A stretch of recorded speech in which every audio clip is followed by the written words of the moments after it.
The big bowl. And back here.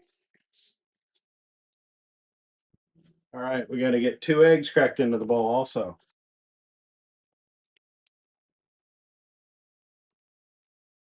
One, two, just like that. Okay, we're gonna grind this cheese up into our bowl. Hey, what kind of cheese is it? Oh, it is Parmesan cheese in the cheese grater. There.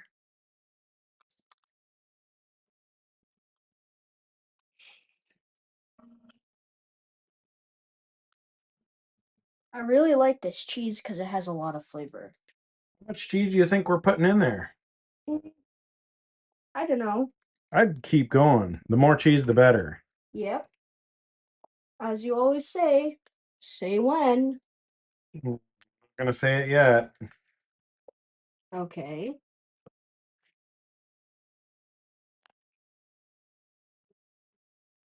Do you need a relief pitcher on the cheese grinder? Are you good?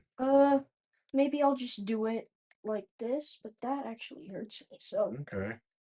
try to. I think we need to grind all the cheese that's in there.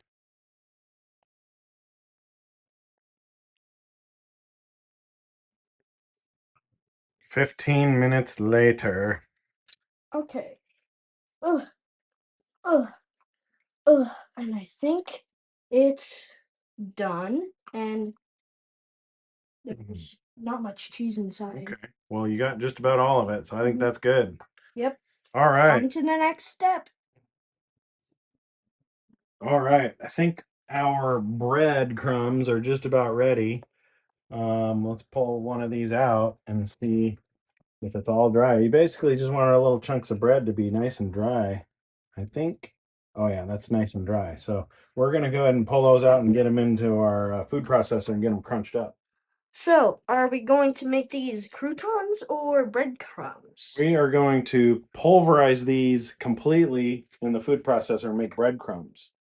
The breadcrumbs act as a bit of a binder for the meatballs, gives them a nice smooth texture and kind of helps hold all the meat together while they're cooking. So the perfect thing to use for this is the same bread that we're going to use to have the subs. So we just cut some up and dried it out in the toaster oven. Now it's time to put in the food processor and get it all crunched up. Cut. All right, we're going to go ahead and get these breadcrumbs going. So we just have our little chunks of bread we're going to put in the food processor. Probably do about half of it at a time. Get the lid on and go to town. Woo, that's loud. But you know what? That means it's working. Let those go. And we don't want to completely turn it into powder. We just want kind of crumbs. And I think that's looking pretty good, right about like that. Just some nice breadcrumbs. So we're going to dump those into our mixture in our bowl. And then we're going to do the rest of these. We'll be back shortly. All right, so now we're going to get some seasoning in there. We love the Killer Hogs AP seasoning. It's kind of perfect for this application because it's just salt, pepper, garlic, and maybe a couple other things. What's in there?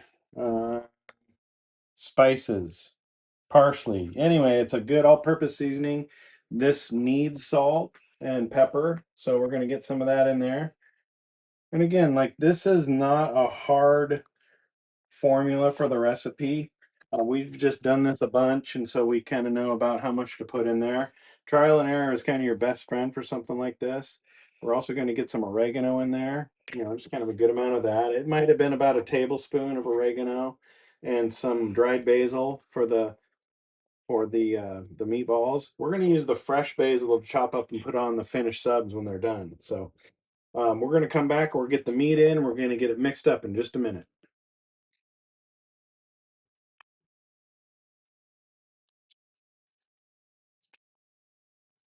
Getting our ground pork in. I really love about a 50-50 blend of ground pork and ground beef. Just makes a nice hearty meatball. So we're going to get that in the bowl. Okay.